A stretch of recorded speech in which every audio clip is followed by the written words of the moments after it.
Vous avez vu Estelle? Abracadabra, paf, c'est Eric Boysens. Oui, oui, vous allez avoir de l'eau.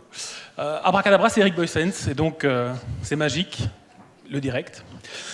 Donc, comment ça va se passer maintenant? Donc, on s'était dit que dans la journée, on devait aussi essayer d'un petit peu élargir nos horizons. Donc, on a parlé du bouquin, on a parlé du documentaire, mais on voulait aussi un peu ouvrir les horizons en faisant venir d'autres personnes sur la scène et qui sont dans des champs, dans des mondes, dans des perspectives un peu différentes.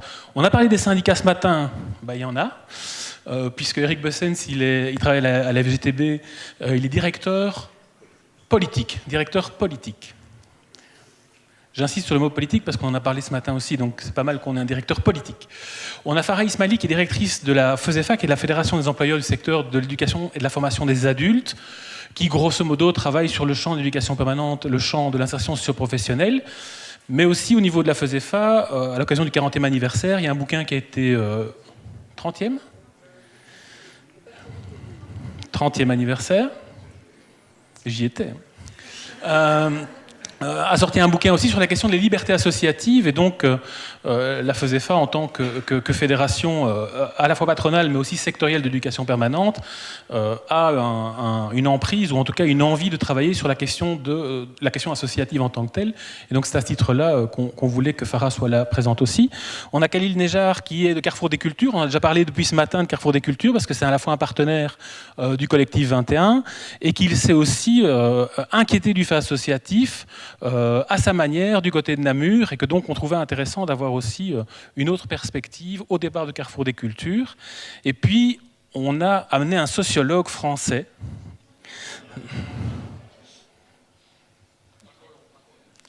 Non, Julien Talpin, qui est chercheur au CNRS et qui a beaucoup travaillé au départ des quartiers populaires, mais qui est aussi animateur du laboratoire des libertés associatives.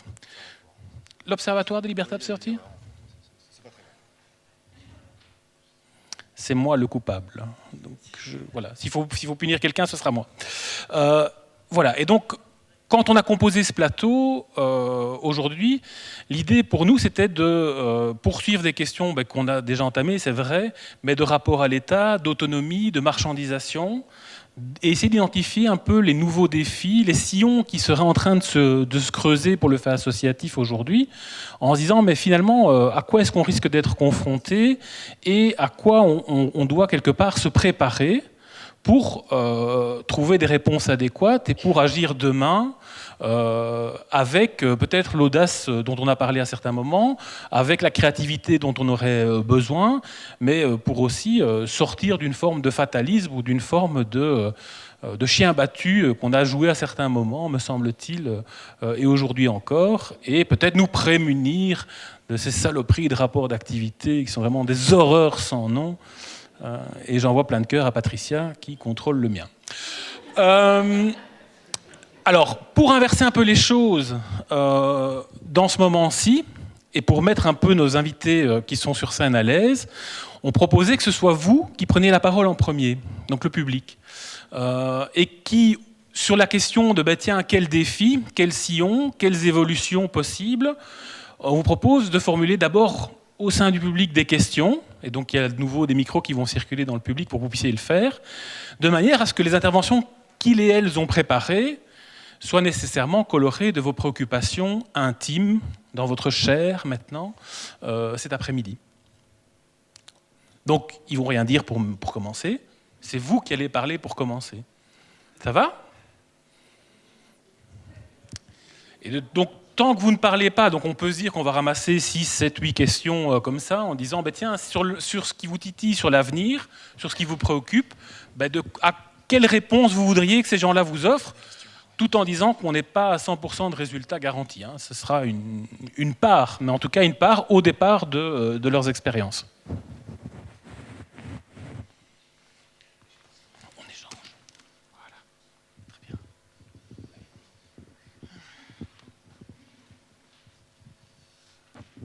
Oui, bonjour. On a la chance d'avoir un sociologue français. Je voulais simplement lui poser la question par rapport à toutes les discussions qu'on a eues, est-ce que ça faisait écho en lui? Est-ce qu'il sentait qu'il y avait une plus grande ou moins de liberté, ou une liberté égale associative en France, ou si c'est beaucoup plus liberticide? On l'a vu évidemment avec l'impact des Gilets jaunes et tout, mais voilà, là on est dans un collectif tout à fait informel. Mais voilà, en quoi ça faisait écho.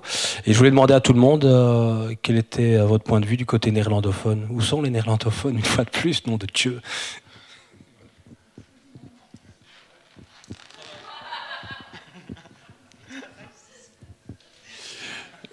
Alors, j'enchaîne parce que ma question est complètement dans le prolongement de la question précédente. En fait, c'était perspective pour le fait associatif après 2022 où de quel endroit on parle? Est-ce qu'on parle de la Wallonie, de la Belgique, de l'Europe ou du monde?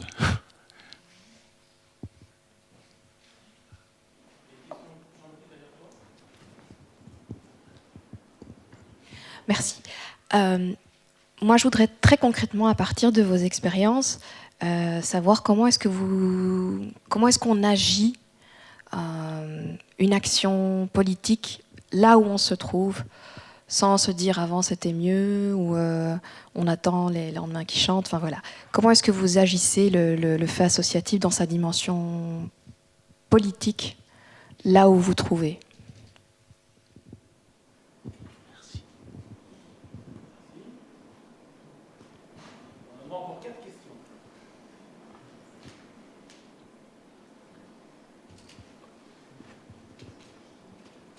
Moi, j'aurais aimé savoir, pour vous, quelles seraient les modalités saines d'un contrôle de l'État sur le fait associatif. Parce qu'il me semble qu'au cours des discussions aujourd'hui, beaucoup ont reconnu que c'était normal finalement que comme il y avait un pouvoir subsidiant, il y ait une certaine forme de contrôle. Et donc, comment pour vous, ça se déclinerait concrètement Même ce matin, Céline parlait du fait que certaines associations ne devraient plus exister.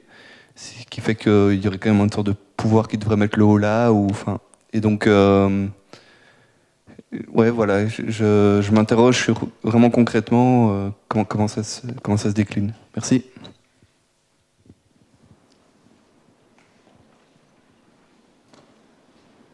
Je voulais poser la question exactement inverse. C'est pas parce qu'on donne de l'argent. Si on donne de l'argent, c'est qu'on ne sait pas quoi en faire. Si on ne sait pas quoi faire, c'est qu'on n'a pas d'idée. Et donc, c'est plutôt le contrôle par je ne sais pas qui du contrôle de l'État des associations. Le pouvoir que l'État a sur les associations est délirant, dans la mesure où l'essentiel des travaux, du travail des associations est le fait de missions que l'État a décidé ou a décidé de ne pas faire. Et donc, d'accepter d'être contrôlé est déjà en soi problématique. Et la manière dont les associations sont contrôlées devrait elle-même être contrôlée.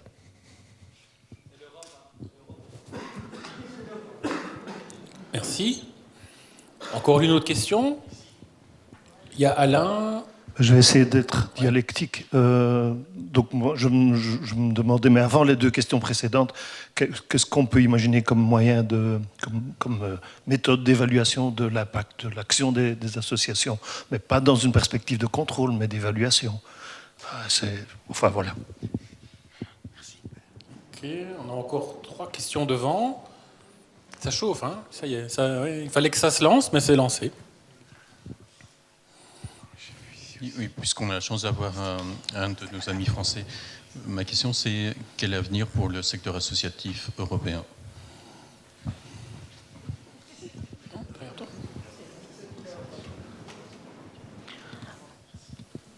Moi, j'aimerais bien poser comme question, qu'est-ce que vous voyez comme enjeu pour l'associatif dans les 3 années ou 4 années qui viennent? Merci. Alain? Une question un peu idiote qui demandera 15 secondes de réponse et pas beaucoup plus. Dans le champ associatif, où se situe le syndicat? À gauche. Enfin, pour moi.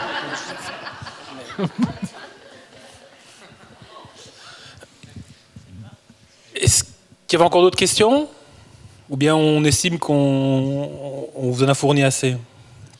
Ça va?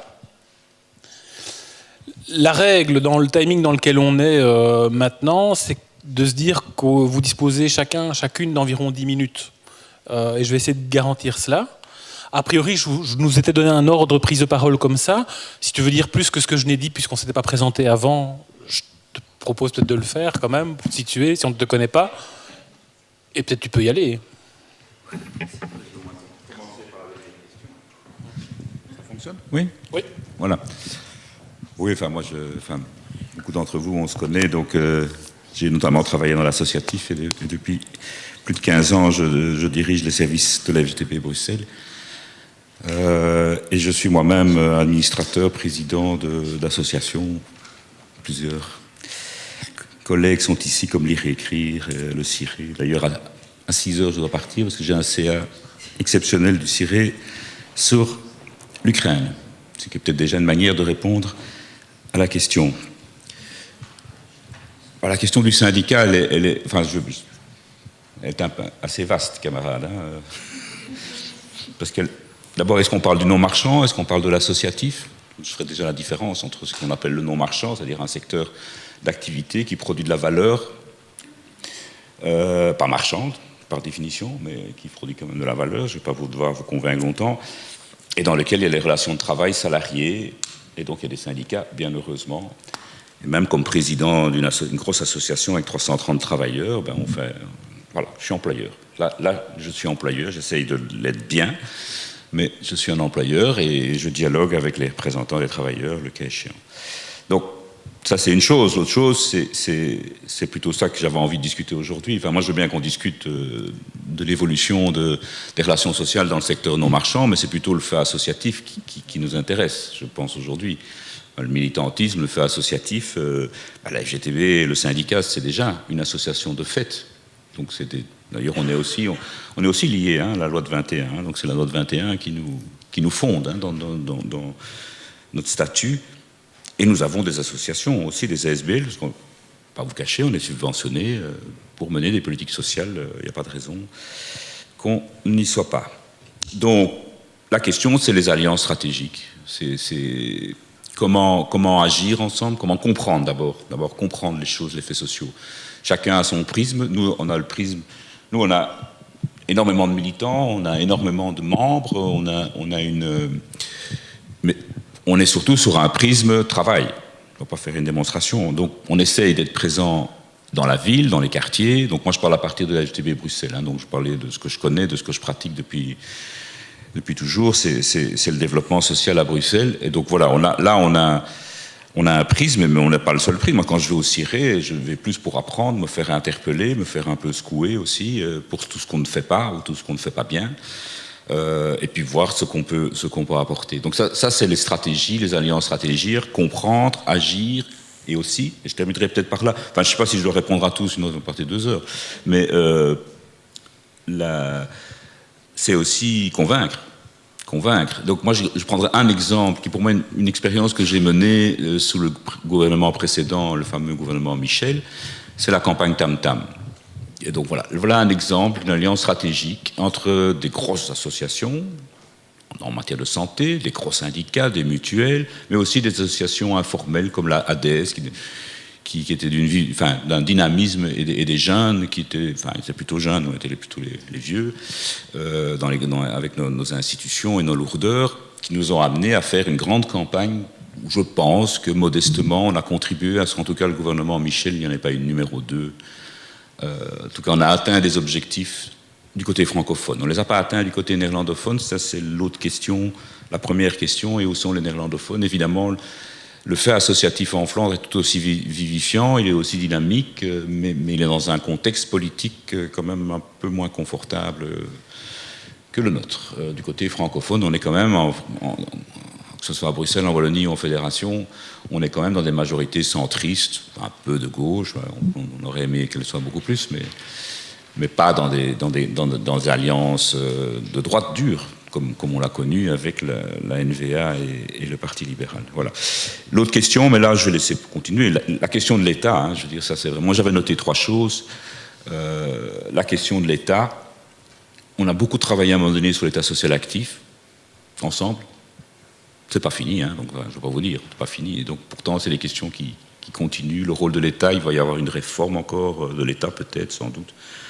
Voilà, la question de l'État est très préoccupante. Et la troisième, mais bon, là, c'est plus ça, à la limite, c'est plus dans le pot-au-pot bruxellois, c'est la place des fédérations patronales dans la concertation sociale formelle, c'est-à-dire celle dans le Conseil économique et social, où Bruxéo, hein, donc la fédération des employeurs du non-marchand à Bruxelles, siège à côté de BCI, à côté des classes moyennes, et nous, on siège de l'autre côté, CSC, FGTB, CGSLB.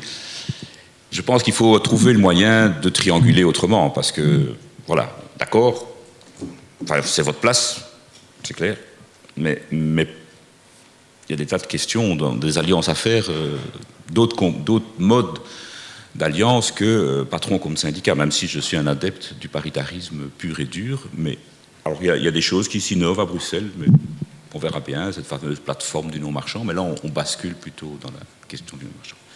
Je vais arrêter là. Je crois que il ne faut pas passer le micro, parce qu'on a chacun un, chacun une. Pardon. Sur les mesures Covid encore en vigueur. Tout. Merci Eric. C'est marrant, c'est le syndicat qui passe le micro au patronat, c'est ça? Oui. Un truc comme ça. Donc vous êtes bien assis finalement. Peut-être qu'une triangulation commence.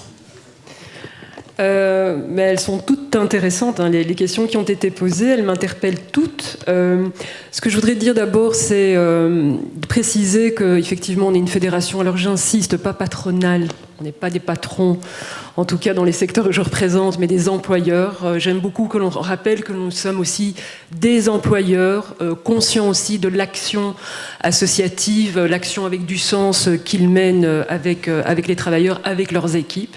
Donc je pense qu'il est important aussi d'utiliser les bons mots, utilisez-les plutôt avec le marché privé, hein.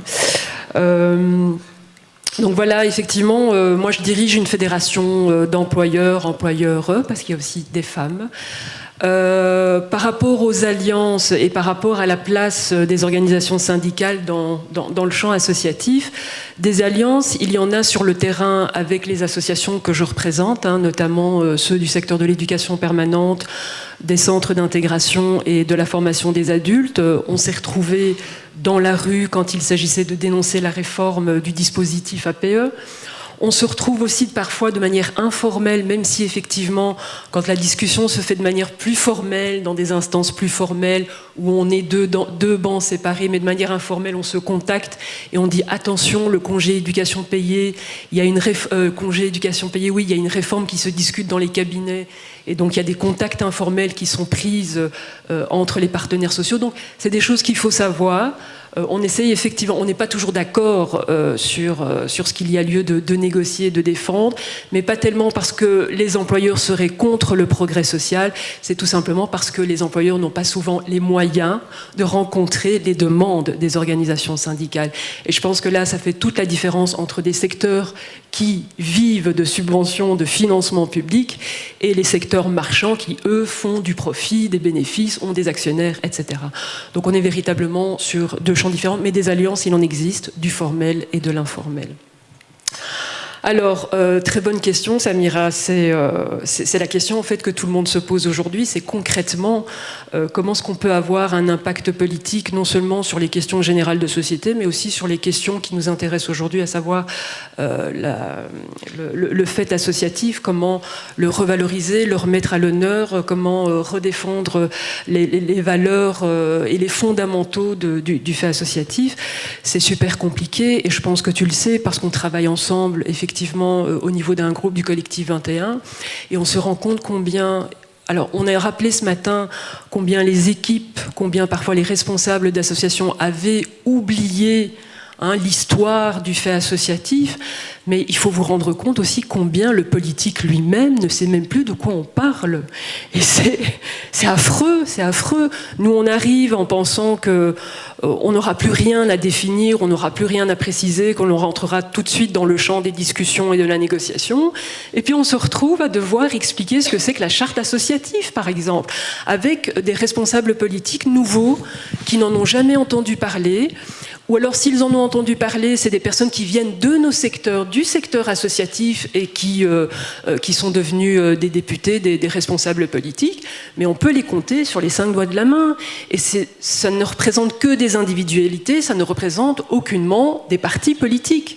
Et donc voilà, on est face comme ça à 2 pelés 3 tondus qui entendent très bien, qui nous ouvrent une écoute bienveillante et intelligente, mais avec lesquels on a du mal à avancer.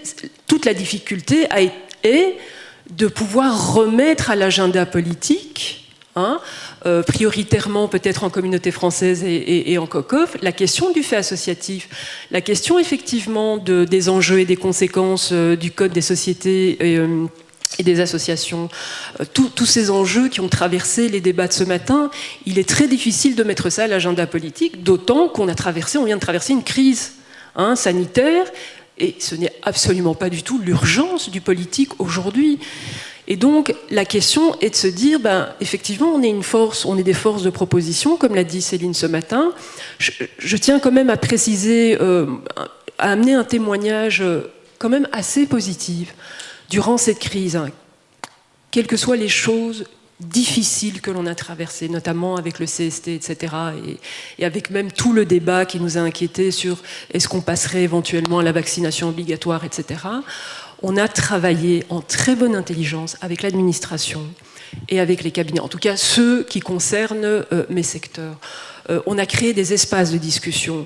On a effectivement été face à des responsables politiques qui, devant cette surprise nouvelle, qui est cette crise, en fait, attendaient de notre part que l'on vienne avec des propositions. Et donc, on s'est effectivement saisi de cette occasion-là pour pouvoir faire des propositions et pour pouvoir avancer, en tout cas des solutions. Je ne parle pas des grands projets sociaux, je ne parle même pas du fait associatif, je parle des solutions que l'on a dû trouver pour les associations durant cette crise. Et je pense que ces espaces-là, qu'il faut réenchanter, qu'il faut faire vivre, il faut réenchanter la concertation entre nous, certes, mais aussi avec les pouvoirs publics et aussi avec l'administration. Alors je ne peux parler que d'un exemple que je maîtrise bien, c'est un espace de concertation qui existe au sein du secteur de l'éducation permanente entre la fédération sectorielle, la FESEFA, entre les services de l'administration, l'inspection, l'administration et le Conseil supérieur de l'éducation permanente. Alors certes, il y a des débats, il y a parfois, on ne s'entend pas toujours, mais c'est des espaces qui ont déjà le mérite d'exister, qui se déroulent en bonne intelligence et qui ont le mérite de pouvoir co-construire des propositions et d'être aussi, au sein de ces espaces-là, des forces de proposition collectives. C'est-à-dire qu'on se pense comme des acteurs devant, ensemble, mener des missions aussi d'intérêt général pour le secteur que l'on représente. Sur la question de « on agit comment, Samira ?» On agit comme on peut. Il y a effectivement ce qu'on fait, à savoir essayer de remonter sous forme de plaidoyer toutes les inquiétudes, toutes les observations, toutes les remarques que nous récoltons au niveau du terrain. Nous avons des membres extraordinaires, en tout cas chez nous, qui parlent beaucoup, qui nous gueulent beaucoup, qui nous interpellent beaucoup et qui nous disent « il faut vraiment que tu montes avec ça ». Et donc voilà, on produit ce type d'ouvrage collectif et on essaie effectivement de remonter toutes les demandes, toutes les inquiétudes, toutes les remarques qui sont faites au niveau du terrain sur les questions qui ont traversé ce matin, à savoir les contrôles abusifs en matière de subventionnement, effectivement la surcharge administrative, la bureaucratisation, enfin voilà, le fait que la frontière est en train de plus en plus de s'effacer entre le monde de l'entreprise pure et dure et le monde associatif. Donc ce sont des tas de questions que nous essayons de remonter vers le politique. Et comme le disait Céline ce matin, la FESEFA ne se gêne pas pour prendre une place et pour venir, vraiment de provoquer la rencontre avec les cabinets, avec les administrations, pour venir non seulement ramener ces observations, ces inquiétudes, mais aussi pour être force de proposition. Je crois que je peux arrêter ici. Quoique, j'aimerais répondre à toutes les questions. Mais on va céder la parole et puis on reviendra si nécessaire. Vas-y, essaye. Et ça marche. Bonjour, voilà. Je suis vraiment étranger à cette réalité bruxelloise, à ces fédérations. Nous sommes une petite association sur le territoire wallon, mais elle a été toujours préoccupée par le fait associatif. C'est vrai, dès le début des années 2000, on a commencé à questionner l'associatif, à questionner notre identité comme association et de créer le lien entre l'association et l'associatif. Parce qu'aujourd'hui, ce lien n'est pas très bien compris à mon estime. C'est vrai qu'on se concentre à l'action de l'association et on n'intègre pas la philosophie et la vision et les fondamentaux qui ont présidé à la naissance de l'associatif dans le projet de l'association. Ce qui fait qu'il y a un divorce, plus ou moins, entre l'association et l'associatif. Ça nous a poussé à plusieurs reprises de monter des projets, d'activer des tribunes, des espaces pour questionner cette problématique. C'est vrai, je me rappelle très très bien que le premier dossier qu'on a eu l'occasion de soumettre au service de l'éducation permanente, on a choisi comme thématique l'associatif. Ça veut dire l'associatif nous a habité tout le temps. Comme je suis ici, un Wallon, qui est parmi les Bruxellois aujourd'hui. Pourquoi? Parce que c'est vrai que je peux me permettre de dire la presque abrogation de la loi de 21 et la promulgation de la nouvelle loi, ça a été un nouveau déclencheur pour nous, pour re-questionner cette problématique de l'associatif. Et alors on s'est lancé. On s'est lancé comme d'habitude. C'est vrai qu'on a un média qui est le nôtre, qui s'appelle Pluricité. On a dit qu'on va l'utiliser pour explorer d'autres pistes sur la réalité associative, comment il se porte, mesurer sa santé, voir est-ce qu'elle a aujourd'hui la capacité d'agir comme un acteur politique dans un espace effrité, un espace public catastrophique aujourd'hui, il faut savoir le reconnaître. Les espaces des expressions ou bien de la liberté d'expression se réduisent fortement. Je ne vais pas vous apporter quelque chose de nouvel. Et à partir de là, nous avons lancé cette campagne et nous nous sommes ouverts sur des acteurs de la réalité associative, ou bien des acteurs associatifs ou des femmes et des hommes qui ont un rapport avec l'association. C'est vrai, 3 thématiques qui nous ont attirés, influencés. C'est l'identité de l'association ou de l'associatif. C'est vrai, depuis le matin, avec des interventions très intéressantes, soit au niveau la réflexion qui a été très intéressante, soit au niveau des interventions, soit au niveau des questions. Mais le grand problème qui reste vraiment très, très, comment je veux dire, pas clair, c'est de situer ce rapport entre ce que tout le monde a dit aujourd'hui l'État, parce que l'État c'est un grand mot pour moi. C'est quoi l'État? Est-ce que l'associatif fait partie aujourd'hui de l'État? Ou bien il se trouve en dehors de l'État? Et alors, d'une part, et d'autre part, il y a l'associative. Initiative libre, comme on dit, qui s'est développée, qui se développe et qui continue à se développer.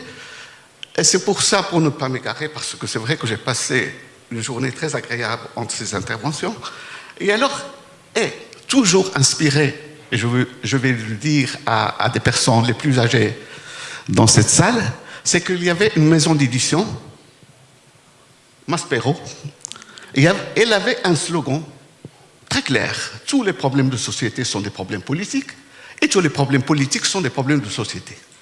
À partir de ce slogan, on s'est lancé vraiment dans cette exploration dans le monde associatif.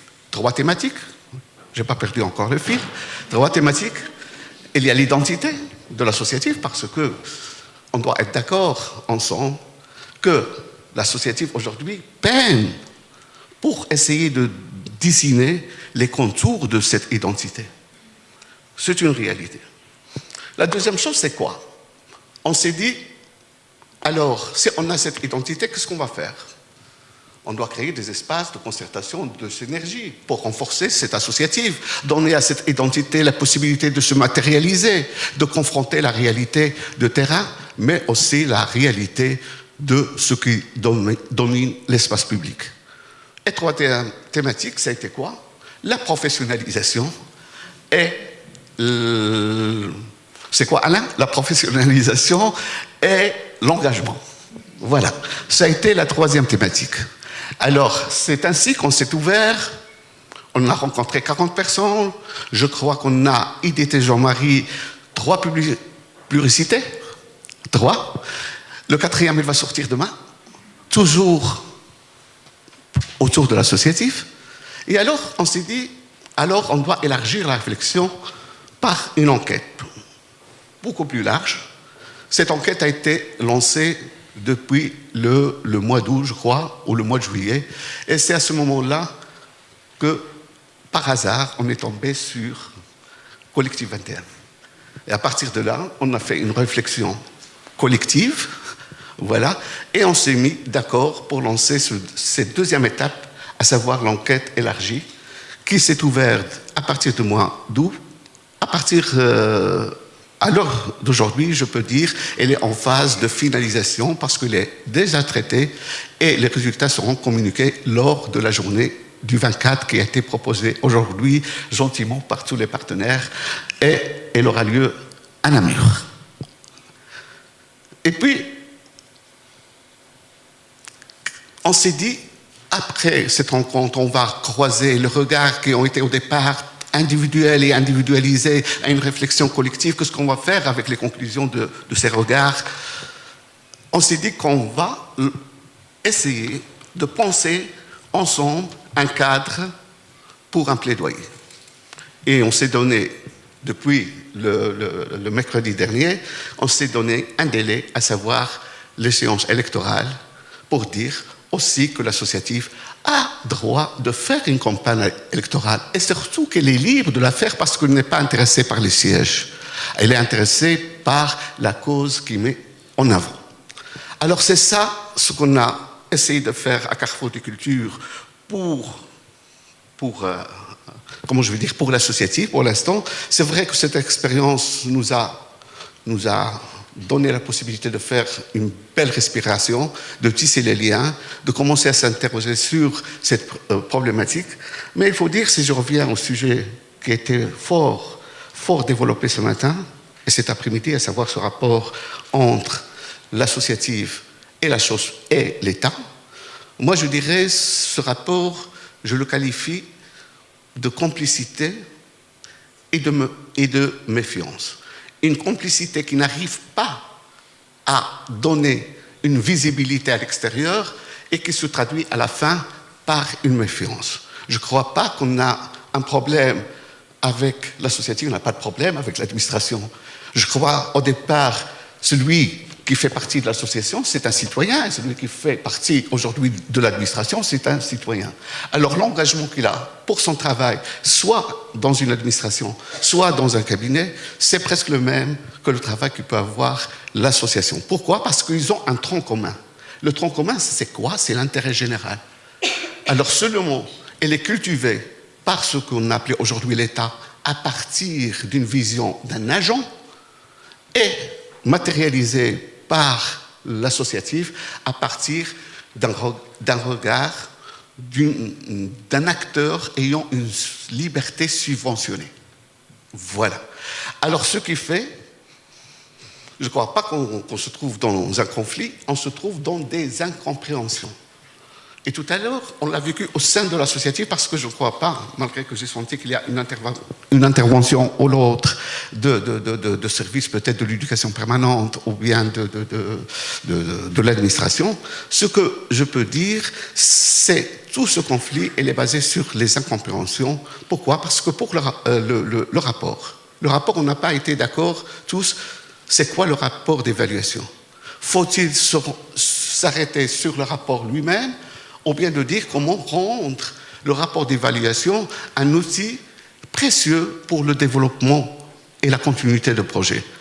Aujourd'hui, je peux dire, on n'est pas d'accord avec la forme de ces rapports. Avec les oui, non, ce n'est pas le cas de l'éducation permanente, ça c'est la réalité, elle laisse une marge de réflexion, mais le dû, comme on dit à Carrefour de Culture, on est obligé de compléter le dû, à savoir les chiffres. Ça veut dire que la réalité comptable reste aussi à l'éducation permanente. C'est une réalité, mais elle laisse un champ de réflexion. À côté de ça, moi, j'arrête là. Ce que je peux dire, c'est que le rapport, on disait toujours, sont faits pour être lus et relus avec une synthèse. Si aujourd'hui, on reçoit de l'administration, soit de l'éducation permanente ou de n'importe quelle administration, la synthèse des rapports, ça nous intéresse d'approcher le rapport de l'autre et pas seulement mon rapport. Ça peut me donner une valeur ajoutée pour penser mon projet, pour le cultiver et construire un socle beaucoup plus fort pour l'associatif et que, quand je dis pour l'associatif, bien entendu pour l'intérêt général. Merci. Merci Khalil. Quatrième intervention, c'est Julien. Bonjour. Il y a la pression qui s'est exercée parce que tu as un peu de décalage, même si tu me disais tout à l'heure que c'est 3 km au-delà de la frontière. Mais n'empêche, il y a une frontière qui est franchie. Et donc, il y a une grosse attente, je pense, d'avoir un élément de décalage d'au moins 3 km. Mais aussi, du coup, de voir en comparaison entre la France et la Belgique, qui, je pense, a un autre rapport à l'État, enfin, un autre rapport à l'État en France, un autre rapport aux institutions en France, vraiment. Quels sont les enseignements? Parce que moi, j'ai quand même le sentiment que la France est un cran plus loin dans toute une série d'avancées technocratiques, dans toute une série d'avancées de délégations de services publics, mais très très orientées. Et je me dis, comment est-ce que ce qui s'est dit jusqu'à présent, au départ de la réalité française, peut nous amener des points de vigilance, ou en tout cas des précautions, notamment dans les dialogues qu'on peut avoir, soit avec les administrations, soit avec les autorités politiques. Et j'ai l'impression que dans les différentes interventions jusqu'à présent, le mot politique est revenu à plein de reprises comme étant une convocation, mais la question qui reste pour moi, c'est on peut convoquer, mais de quoi on cause et comment est-ce qu'on fait pour, à un moment donné, arriver à être d'accord finalement ou à se mettre d'accord sur des orientations. Beaucoup de choses. Merci pour l'invitation.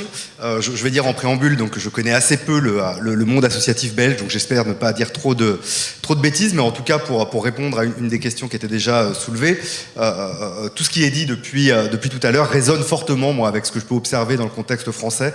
Et il y a des liens assez forts, notamment sur la question des relations entre associations, État et pouvoir public plus largement. Et moi, c'est principalement là-dessus que j'insisterai, puisque c'est là-dessus que se concentre l'essentiel de mes investigations. Alors, je vais essayer de partir de la France pour avoir des considérations un peu plus générales ensuite. Premier point, la question était posée, est-ce que la liberté associative serait plus grande en France qu'en Belgique? Dur de répondre, mais là, comme ça, à chaud, j'aurais envie de dire que pas du tout. Et je n'en prendrai qu'un exemple, c'est qu'aujourd'hui des associations françaises prennent refuge et s'installent en Belgique. On assiste aujourd'hui, ces dernières années, alors je ne sais pas dans quelle mesure vous suivez tout ça de près, à la multiplication de la dissolution d'associations par le gouvernement, par le ministère de l'Intérieur. Le collectif contre l'islamophobie en France a été dissous l'année dernière et a trouvé refuge à Bruxelles. Pas plus tard qu'hier, le comité Palestine vaincra, j'espère ne pas me tromper sur l'appellation, a été dissous par le ministère de l'Intérieur. Et donc on assiste à la multiplication des dissolutions d'associations depuis quelques mois en France, qui constitue le stade suprême, d'une certaine façon, de la répression associative. Mais ce n'est que le stade suprême, et il y a des formes beaucoup plus insidieuses, régulières, ordinaires, au fond, de contrôle, d'encadrement et de répression associative, qui nous ont conduits, depuis maintenant 2 ans, avec un ensemble d'acteurs associatifs, à commencer par le collectif des associations citoyennes et Jean-Baptiste Jobard ici présent, mais aussi beaucoup d'autres, et un certain nombre d'universitaires, à constituer un observatoire des libertés associatives qui vise à documenter les attaques institutionnelles contre le monde associatif. Avec l'idée que cette documentation, cette visibilisation de pratiques institutionnelles qui passent souvent sous le radar peuvent être une première étape pour les mettre à mal. Et donc on a pris un peu notre bâton de pèlerin en tant que chercheur, pas mal, pour aller chercher des histoires, les confronter, les rendre robustes, pour voir un peu justement dans des cas de conflit entre les associations et les pouvoirs publics ce qui s'était passé. On a fait un premier rapport, je ne vais pas pouvoir rentrer dans le détail ici, mais on documente différentes modalités de répression associative qui peut être financière, administrative, judiciaire ou policière. Toujours est-il que la situation n'est quand même pas idéale en France, donc je ne sais pas bien ce qu'il en est en Belgique, et que depuis qu'on a lancé cette initiative, la situation s'est probablement encore empirée, puisque l'année dernière a été votée la loi séparatisme, confortant les principes de la République, qui est le terme officiel, qui institue notamment le contrat d'engagement républicain que doivent désormais signer toutes les associations qui veulent obtenir des financements publics et qui les engage à respecter, parce qu'a priori elles font, mais bon, il y a quand même une forme de suspicion institutionnalisée ici, les valeurs de la République et l'ordre public. Et donc la question de l'autonomie et du contrôle et de la surveillance a été posée dans plusieurs de questions. Il y a clairement une tendance historique en France au renforcement du contrôle et de la surveillance du monde associatif par les pouvoirs publics qui, et là c'est le chercheur engagé qui intervient, qui me semble tout à fait problématique d'un point de vue démocratique, et c'est ça qui nous a conduit à constituer cet observatoire. Si bien que quand j'entends des appels à être audacieux, à faire le pari du conflit, etc., qui sont des appels que j'entends beaucoup également du côté français, dans le monde associatif. Moi, ce que je vois, en tout cas, dans mes enquêtes, c'est que les conditions institutionnelles, politiques et financières de déploiement du monde associatif rendent cette capacité d'audace très compliquée. Et on essaye d'ailleurs de travailler aujourd'hui sur des formes encore plus discrètes, non pas tant de répression, mais d'autocensure. Et c'est ça qu'on voit beaucoup, en fait, alors, on parlait du politique, en fait, mais des acteurs associatifs qui aimeraient bien être plus audacieux, qui aimeraient bien aller sur des registres peut-être un peu plus activistes ou conflictuels, mais qui, de par notamment leur modalité de financement public, ne le font pas. De peur de perdre leur emploi, leur subvention et peut-être même de se voir dissous. Donc la situation est très, très, très compliquée. Un des nœuds, je crois, et c'est quand même beaucoup revenu, et c'est en ce sens les échanges qui se déroulent ici font écho à ce qui se passe en France, c'est que la question financière est tout à fait centrale. Alors, petite parenthèse d'ailleurs sur la comparaison France-Belgique. Moi, je suis tout à fait intéressé sur... j'ai pas beaucoup d'éléments, en fait, j'en parlais ce midi, mais moi, j'aimerais bien avoir des écrits un peu, alors, je sais pas s'il faut des rapports d'activité, mais sur les modalités de financement de l'éducation permanente en Belgique, qui me semble beaucoup plus... en tout cas, permettre une beaucoup plus forte autonomie que n'est le modèle de la subvention en France, où le contrôle et la surveillance est beaucoup plus direct, et je pense qu'il y a une source d'inspiration très forte à prendre de ce côté-là. On est d'accord que ça aille dans ce sens-là, mais pas dans l'autre. Donc les documents peuvent faire le trajet Belgique-France. Mais je vous enverrai nos rapports, par contre, parce qu'on a un certain nombre de propositions, et je vais peut-être finir par là, puisqu'il y avait quand même des questions en ce sens sur que faire, quels sont les enjeux, et comment aussi accroître l'autonomie associative. Un des leviers, alors probablement pas le seul, c'est de transformer assez radicalement, moi je crois, en tout cas côté français, je connais mal côté belge, mais les modalités de financement de la vie associative telle qu'elle est organisée aujourd'hui, ce qui fait écho à une question que soulevait Pierre dans la table ronde précédente sur qui décide des subventions, des subsides aux associations. Dans le cadre français, très clairement, ce sont les élus, et les élus de la majorité en général, qui décident tout seuls, sans avoir de compte à rendre à personne, des subventions qu'ils attribuent aux associations. Ça fonctionne comme ça, de façon assez routinière. Et ce qu'on essaye de défendre avec l'Observatoire des libertés associatives, c'est que ce fonctionnement routinier est extrêmement problématique, puisqu'il crée des situations de dépendance et d'arbitraire, et d'autant plus problématique d'un point de vue démocratique que la légitimité aujourd'hui des élus est extrêmement fragile. Moi, j'habite dans une ville, Roubaix, à 3 km de la frontière belge, tu le disais, où aux dernières élections municipales, le maire a été élu à peu près avec 5% des voix de la population.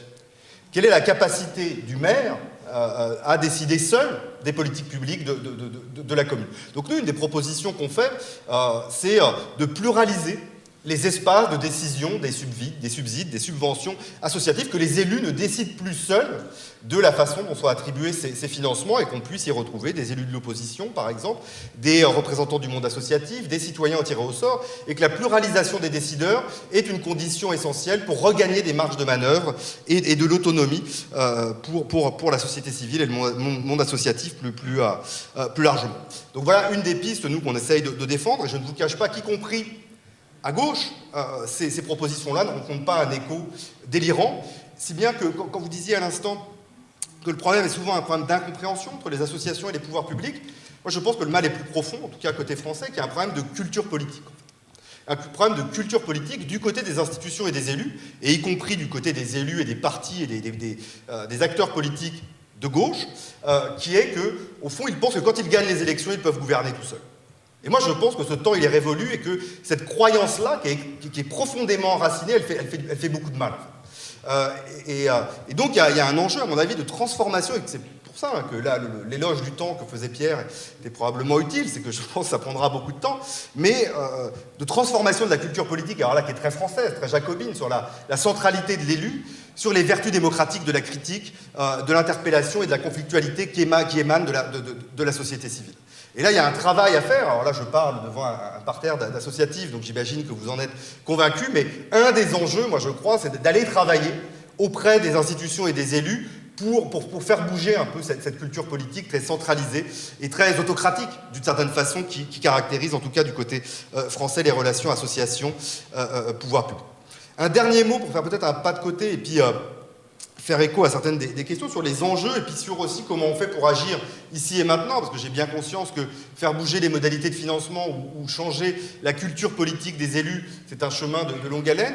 Moi, un autre enjeu que je vois dans les enquêtes que je peux conduire sur la vie associative, c'est un enjeu d'obtenir des victoires. Moi, ce qui me frappe, en fait, dans le fonctionnement de la vie associative et dans son rapport au public, ça a été beaucoup dit, moi je travaille beaucoup sur la vie associative dans les quartiers populaires en France, c'est la prégnance de la résignation. Au fond, l'idée que la partie est perdue, que les rapports de force sont trop inégaux, et que d'une certaine façon, la domination, on n'arrivera pas à la mettre à mal. Ce qui explique d'ailleurs la démobilisation, et notamment, moi c'est ce que je vois dans mes enquêtes, la démobilisation des catégories populaires du monde associatif et plus largement un ensemble d'organisations collectives. Moi je crois qu'un des leviers, et je crois que le secteur associatif a un rôle tout à fait central de ce point de vue-là pour briser cette résignation, c'est d'obtenir des victoires. Et de montrer que l'engagement, ça vaut la peine, et que passer des soirées et du temps à s'investir, ça peut, demain, et pas dans 10 ans, produire du changement dans sa vie quotidienne. Et là, de ce point de vue-là, je crois que le monde associatif, et je parle de ce que je connais du monde associatif français, mais aussi américain, parce que ces réflexions-là sont aussi nourries des travaux que j'ai pu faire sur le community organizing aux États-Unis. J'avais d'ailleurs eu la chance de faire un entretien avec Alter Echo il y a quelques années sur ces pratiques associatives américaines, qui sont assez différentes, moi, de ce que j'observe en France, et qui notamment sont différentes par leur répertoire beaucoup moins discursif et narratif que la vie associative française, et beaucoup plus activiste. Et donc concrètement, pour le dire très simplement, c'est que pour briser la résignation, par moment, il faut arrêter de parler, il faut agir et créer des rapports de force. Et que moi, ce qui me frappe dans la vie associative française, c'est qu'on passe beaucoup de temps à parler, en pensant que c'est en parlant, c'est important de parler, et de faire de l'éducation populaire qu'on va résoudre les problèmes, mais à un moment, je crois que c'est pas suffisant. Et moi, ce qui m'avait inspiré dans ce que j'avais observé de la vie associative américaine, dans ces pratiques de community organizing, c'est combien les pratiques d'éducation populaire, elles étaient arrimées à des dynamiques de lutte et d'action qui permettaient aujourd'hui ou demain d'obtenir des transformations sociales pour les habitants des quartiers populaires qui permettaient de briser la résignation. Et donc si je vois un enjeu démocratique fondamental aujourd'hui, c'est celui-là, c'est la capacité de la société civile et du monde associatif à briser cette résignation par les victoires qu'ils pourront obtenir. Néanmoins, et j'essaye de boucler la boucle par rapport à ce que je disais au début, de fait, les conditions institutionnelles dans lesquelles évolue aujourd'hui le monde associatif rendent cette capacité à enclencher des rapports de force et être dans des modes d'action beaucoup plus activistes très compliqués. Merci. C'était important de parler quand même. C'est d'ailleurs mon métier. D'accord. J'aurais voulu vous renvoyer j'allais dire une question, c'est pas vrai, j'allais mentir, c'était plutôt 3 questions. Et je me dis, en essayant de formuler peut-être des réponses courtes à ces questions, pour clôturer ce moment-ci, je me dis, il y avait des questions qui revenaient de la salle qui étaient sur la dimension internationale. Est-ce que par rapport à ça, vous voyez des alliances ou vous voyez des dimensions qui seraient intéressantes d'activer parce que il me semble que c'est un enjeu aussi, et si on parle ici en Belgique, Fédération Wallonie-Bruxelles, et qu'on pointe l'absence de la Flandre en réalité dans cet espace-ci, même si on a essayé de travailler avec eux et on les a eus à une journée internationale, on sent quand même bien que ce sont 2 mondes qui ne se parlent pas beaucoup, et donc ça vaudrait quand même la peine d'aborder cette dimension, même si quand je dis la Flandre, je parle d'international, c'est marrant, hein, enfin, oui, il y a un truc qui va pas bien. Bon, soit, vous m'aurez compris. On a parlé de politique, et donc je me dis, mais pour vous, c'est quoi les rendez-vous? Parce que, effectivement, au Collectif 21, il y a un groupe politique dans lequel on a rencontré tous les partis, et on a tenté de ressortir quelque part la charte associative qui est encore sur du papier polycopié, voilà, il y a quelques années, et de la ressortir. On voyait bien que ça ne faisait pas écho, mais donc en même temps, je me dis, les élections, c'est effectivement 2024. Et comment est-ce qu'on fait pour que le fait associatif redevienne une préoccupation politique et démocratique et pas uniquement une préoccupation de secteur à financer. Et donc je me dis, là, il y a probablement un travail à faire. Et qu'est-ce que vous auriez à en dire ? Et donc, pour moi, ça interroge vraiment des questions de culture. Ça veut dire, comment est-ce qu'on fait pour qu'aujourd'hui, il y ait plus de culture politique ?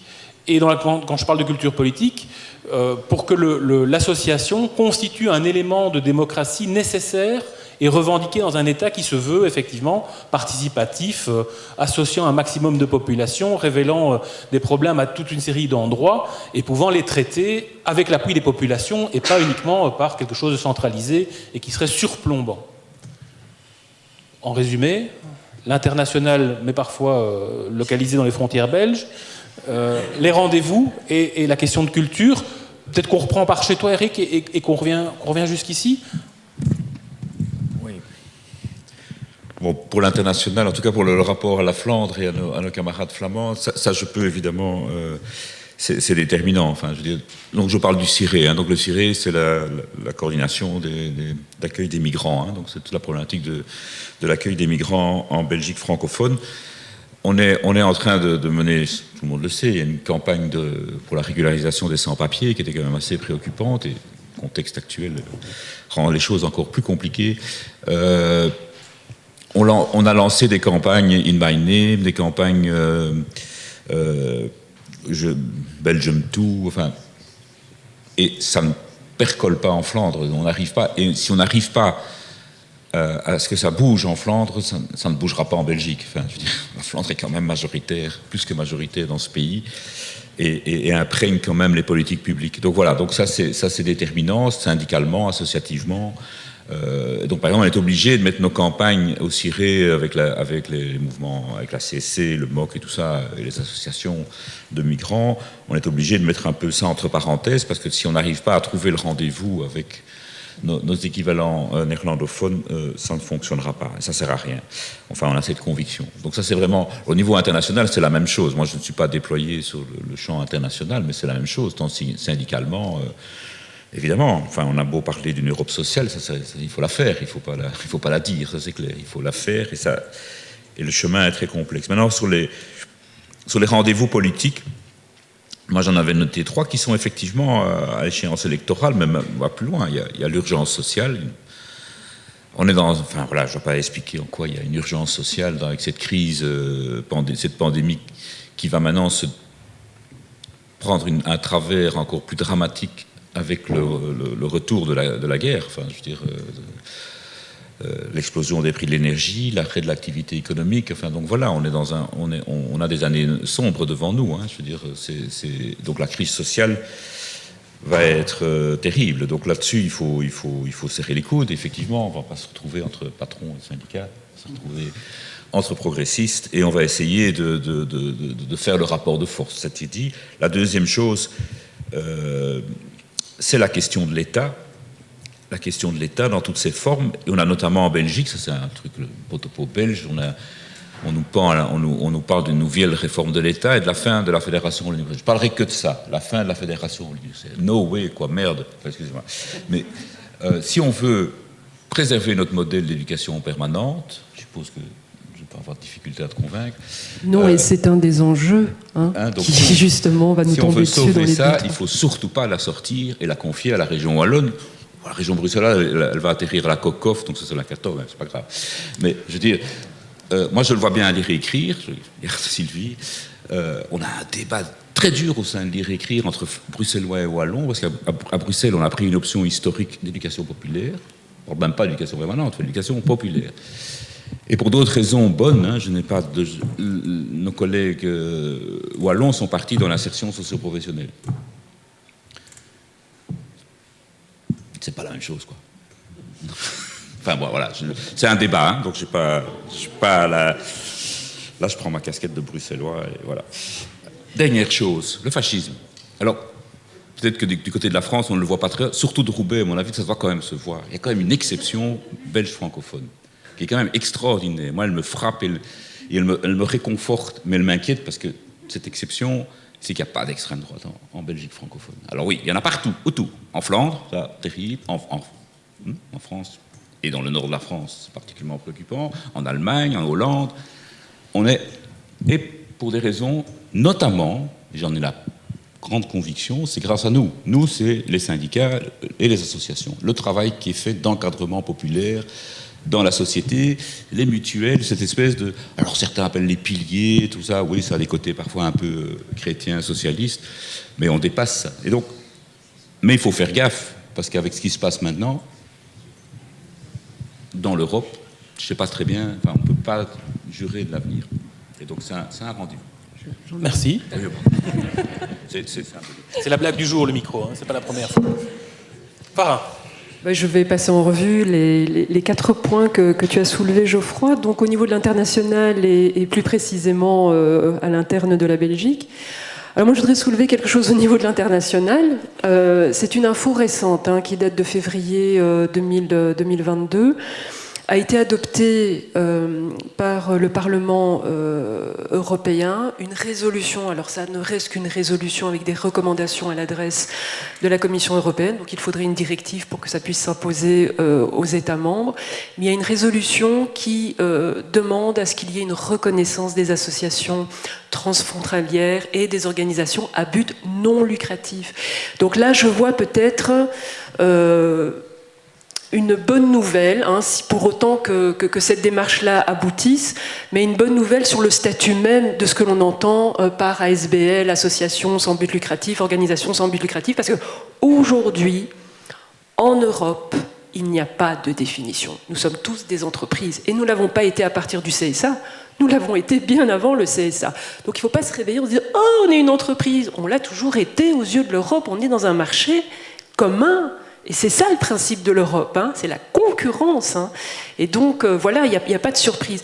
Mais là, donc, il y a peut-être la perspective de travailler sur la reconnaissance d'une structure, d'une forme juridique qui pourrait enfin donner un statut aux organisations. Parce que là, dans le texte, on appelle organisation sans but lucratif. Mais ce qui est intéressant, c'est que ça pourrait apporter des réponses à la France, parce que justement, ce serait pour dire, attention, une association, pour qu'elle soit reconnue, il y a un socle commun minimum et la France doit pouvoir aussi le respecter. Et donc ça permettrait à des associations de ne pas être dissolues comme ça de manière d'initiative par Macron et qu'elles ne doivent pas nécessairement migrer vers un autre pays pour pouvoir exister. Donc là j'entreaperçois quelque chose d'intéressant, bien que l'on soit juste au stade de la résolution. Alors, je confirme, on n'a pas de contact avec les Flamands. Et j'ai envie de donner un exemple. Le CSA, par exemple, bon, d'abord, on nous a servi un texte qui avait été préparé par un cabinet d'avocats, par le cabinet Koengens qui s'était... Et donc, nous, on a été mis devant le fait accompli. Il n'y a pas du tout eu de concertation. Quand je parle nous, je parle des partenaires sociaux. Et donc, on a eu un texte vachement bien... Enfin, ficelé, presque voté, quoi. Et on nous a dit, si vous voulez le modifier, c'est à la marge. Donc toute la question de la philosophie, de la culture associative, de la spécificité associative, on n'a pas pu la défendre, mais encore pire, on n'a pas pu trouver des alliés au Nord. Et c'est ça le plus dur. C'est qu'on est passé un petit peu pour les Gaulois récalcitrants, associatif. Et on nous a dit, mais ça c'est un problème de francophone du coup, parce qu'on ne retrouve pas du tout cette même demande du côté du Nord. Et donc, sans alliés, il était impossible d'avancer et de réformer, comme on le souhaitait, le projet de CSA. Alors, au niveau encore interne belge, c'est vrai, quelqu'un a dit oui, et la Wallonie, et Bruxelles, et la communauté française, et je voudrais rebondir sur ce que tu as dit. Mon Dieu, quelle horreur si on devait supprimer la communauté française. Encore aujourd'hui, c'est le bastion des politiques d'émancipation qu'on ne retrouve plus du tout dans les régions. Et donc, un des enjeux, justement, Sylvie, il est là, parce que nous, notre idée, c'est de dire, ben voilà, il y a un bastion avec des politiques d'émancipation, il faut pouvoir défendre cette idée-là dans les autres entités fédérées. Or, on nous bassine avec cette information que si jamais il devait y avoir une Xème réforme de l'État, on supprime la communauté française, c'est des politiques qui seraient reprises par les régions, et on sait ce que font les régions avec ces politiques. C'est la formation, l'employabilité, etc., etc. C'est-à-dire répondre à des exigences européennes, ce que ne fait pas pour le moment la communauté française. Et donc, on a, au sein de l'Europe, un bijou qu'il faut véritablement défendre. Pour les rendez-vous politiques, je suis d'accord avec toi, il y a effectivement les élections qui se précisent, et c'est maintenant qu'il faut travailler. Parce que les programmes politiques sont en train d'être élaborés. Il ne faut pas se dire que c'est un an avant, c'est maintenant qu'il faut aller frapper au centre d'études des partis politiques et de dire, voilà, on souhaite mettre telle question sociale à l'actualité, vous devez en faire une priorité, etc., etc., et notamment sur la question associative. Le problème avec la question du fait associatif, c'est comment en faire un sujet sexy.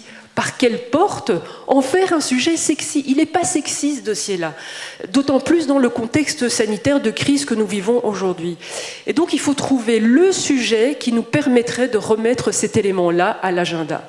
Ça peut être, du coup, nos publics, en fait. Nos publics qui ont souffert pendant cette crise sanitaire, et de revenir avec ça en disant « Vous avez besoin de nous, parce qu'on vous a aidé pendant cette crise. Quand il y aura d'autres crises, vous aurez besoin de nous. » Et c'est comme ça que l'on peut faire réintroduire l'importance du fait associatif, mais parce qu'on dit l'essentiel de ces politiques-là, c'est pas nous les associations, c'est pas la professionnalisation, c'est pas les travailleurs, c'est pas les animateurs, c'est le public. Et je pense que c'est une voie d'entrée pour pouvoir avoir, je n'aime pas ce mot, mais parce que je trouve pas autre chose, un impact politique. Alors, il y a aussi toute la question de, mais comment est-ce qu'on met à l'agenda politique la question du fait associatif? C'est une belle idée, l'observatoire, mais apparemment, vous avez encore plus tapé dessus. Donc moi, ça me fait peur. Mais c'est un projet aussi qu'on discute au niveau du collectif 21. On se dit, mais tiens, c'est vrai que ce serait intéressant d'avoir une structure, indépendante ou pas, hein. On n'est pas encore très au clair sur ce que l'on souhaite. Ça peut être le collectif 21 qui devient structurel et qui adopte une forme, on ne sait pas laquelle, mais une structure qui effectivement serve d'observatoire de tout ce qui vient à l'encontre des libertés associatives, de pouvoir dresser un rapport annuellement, mais de pouvoir, et c'est là où c'est intéressant parce qu'alors on remet alors chaque année cette histoire-là à l'agenda politique, c'est qu'il soit défendu et débattu dans les parlements. On pourrait commencer par le Parlement de la Communauté française et celui de la COCOF. On se dit, ben voilà, c'est un moment, c'est un momentum qu'il faut saisir en disant, cet observatoire-là peut-être doit être reconnu par les entités fédérées, que ce soit la Communauté française ou la COCOF, et de dire, c'est un organe qui a la légitimité de pouvoir venir présenter un rapport et de venir présenter tous les dysfonctionnements qu'il a observé sur l'année. Et je pense que là, la culture, alors politique, peut passer au niveau de nos députés, nos représentants politiques, ce qui effectivement aujourd'hui n'existe pas. C'est vraiment des individualités qui sont sensibles à ces questions-là, c'est pas l'ensemble d'un parlement, c'est pas l'ensemble d'un gouvernement. Et il faut à un moment donné rendre collectif ces enjeux-là et les porter collectivement. Et moi je pense que le plus bel espace, c'est le Parlement. C'est là où on peut effectivement avoir un débat contradictoire avec des personnes qui sont censées normalement être indépendantes et pouvoir se saisir d'initiatives parlementaires, etc., etc. Voilà. Merci Farah. Khalil, en 2 minutes. Oui, je serai très court parce que c'est vrai que concernant l'international, comme j'ai bien dit au début, nous sommes une petite association, mais puisqu'on dit toujours qu'on fait un peu la politique, c'est vrai qu'on s'intéresse à la politique internationale. Notre champ d'action par excellence, c'est l'immigration, et c'est très difficile de dissocier ou de tracer une ligne de démarcation entre le local et le global. C'est pour ça qu'on s'intéresse un peu à la politique internationale. Dans le même sens, c'est vrai qu'une des thématiques qui nous a fort intéressés, c'est lors de traités transatlantiques. C'est vrai qu'on a fait un peu de résistance et à ce moment-là, c'est vrai qu'on s'est ouvert sur les Français pour travailler ensemble sur les traités transatlantiques. Alors, concernant le Nord, je crois, à la différence, j'ai eu un très bon contact avec le Nord dans le monde associatif. C'est vrai qu'on a pu travailler avec une association, vous la connaissez sans doute, il a une antenne sur Bruxelles, c'est l'association Kif Kif. Et avec Kif Kif, on a vraiment, je crois que le frein il est venu de chez l'institutionnel wallon, parce que l'objectif qui a été le nôtre, c'est de réaliser une interface nord-sud de la Belgique. Et les freins sont venus de la région wallonne et pas de la région flamande, parce que le projet a été subventionné par la région flamande sans problème. Pour ce qui est de l'action politique, je ne vais pas me répéter. Ça, c'est une réalité. Seulement concernant la liberté d'expression, c'est vrai, le prisme français diffère du prisme belge. On a pu constater ça parce que c'est vrai que c'est la liberté d'expression entièrement de l'associatif qui est mise en cause aujourd'hui en France. Et ce n'est pas étonnant, vu on est à presque 75% de l'extrême droite en France aujourd'hui. Alors, j'exagère, je fais de l'humour. Voilà. Alors... 75%. Du coup. Non, j'exagère un tout petit peu. Ça, c'est vrai. Concernant le dernier point, non, c'est ça le point. Voilà, okay. Merci. Merci, Gaël. Julien, c'est toi qui as le mot de la fin pour ce moment-ci. Je serai bref parce qu'il faut que j'aille chercher ma fille à la crèche, donc je ne peux pas tarder. Peut-être revenir quand même sur la question du rapport aux politiques et un peu sur l'observatoire, si vous avez le projet. C'est quand même, j'entends bien que la tonalité de mon propos a pu être un peu sombre, mais dans ce contexte un peu sombre, je pense que la lueur d'espoir, c'est notamment l'observatoire qu'on a créé il y a 2 ans, qui a quand même permis des choses en fait. C'est-à-dire que quand bien même la situation s'est détériorée depuis qu'on a créé cet observatoire, il n'est pas parvenu à obtenir des victoires. C'est pas parce qu'on a créé un observatoire que le CCIF a été dissous. Hein, pour le dire comme ça, je pense qu'il l'aurait fait dans tous les cas. Et en quoi c'est une expérience positive? C'est que je crois que ça a quand même permis de mettre à l'agenda cette question des libertés associatives, notamment d'un point de vue médiatique. Ça a permis de renforcer des liens, notamment avec des parlementaires. Après, la réception de nos rapports a été varié selon les groupes politiques. Il faut quand même le dire, j'ai un peu tapé sur la gauche tout à l'heure, que la réception a été meilleure à gauche que chez le parti majoritaire ou à droite. C'est pas très surprenant. Et puis je crois que ça a permis aussi de faire converger en fait des assos qui n'avaient pas forcément l'habitude de travailler ensemble. Et rien que ça, en fait, c'est quand même déjà une chose quand même utile. Et ce d'autant plus que dans le contexte très sombre que j'ai présenté, cette convergence est peut-être une des dernières choses qui restent en fait, quoi. Et donc ça, c'était important. Après, il n'empêche qu'une des difficultés qu'on a eues, c'est ce que tu évoquais à l'instant, là, c'est comment faire pour rendre sexy le fait associatif. On a, vous le savez, en fait, une élection présidentielle dans 1 mois. Bon, de toute façon, on ne parle de rien, donc on ne parlera pas non plus du fait associatif dans le cadre de cette campagne présidentielle. Mais très clairement, les acteurs associatifs, l'Observatoire, mais aussi d'autres acteurs, ne sont pas parvenus à mettre à l'agenda de l'élection présidentielle cette question du fait associatif, c'est très clair. Néanmoins, moi, je pense qu'il y a quand même des trucs qui peuvent être faits pour le rendre un peu sexy. Et je pense que la question démocratique peut être un enjeu un prisme par lequel, en fait, les libertés associatives peuvent être rentrées dans le prisme, en fait, des élus pour qui c'est clairement pas la priorité aujourd'hui. Voilà, c'est-à-dire que dans le contexte de tournant autoritaire généralisé, et ce d'autant plus en fait avec le contexte international, Poutine, etc., où on parle de plus en plus en fait de dictature et de liberté publique, je pense que inclure la question des libertés associatives dans un prisme démocratique qui est souvent, en tout cas côté français, très institution-centré, au fond, démocratiser la société, c'est réformer les institutions. Non, moi souvent ce que je dis c'est à la fois transformer les institutions, mais aussi renforcer les capacités d'organisation de la société civile. Et c'est les deux, en fait, qui permettent de démocratiser. Et ça, c'est pas toujours dans le champ de vision, en fait, des forces politiques. Je pense que par ce prisme-là, en fait, il y a peut-être moyen de rendre un peu la chose sexy, parce que la question démocratique, elle demeure quand même assez centrale dans le débat politique, en tout cas en France. Et un dernier mot pour finir sur l'international et les convergences. C'est que dans le contexte, dans le tableau très sombre que j'ai dépeint, c'est vrai que là où il reste encore un peu de marge de manœuvre, c'est au niveau européen. C'est-à-dire, moi j'ai encore rencontré il y a quelques jours des gens du Conseil de l'Europe, beaucoup d'associations se tournent quand même vers des institutions européennes, soit pour des financements, après c'est compliqué, c'est encore plus lourd, etc., soit y compris d'un point de vue juridique, en fait, suite aux dissolutions. Et donc, voilà, il y a probablement des convergences encore à renforcer, y compris entre les secteurs associatifs nationaux à l'échelle européenne. Et il ne serait-ce probablement, et je pense que Jean-Baptiste tout à l'heure plaidera en ce sens, entre la France et la Belgique, parce que honnêtement, dans le contexte français très difficile qui est le nôtre, il y a besoin de faire nombre pour peser, sinon on est mort, quoi. Voilà. Donc, sur cette conclusion très pessimiste, je vous quitte. Merci, je pense qu'on peut les applaudir.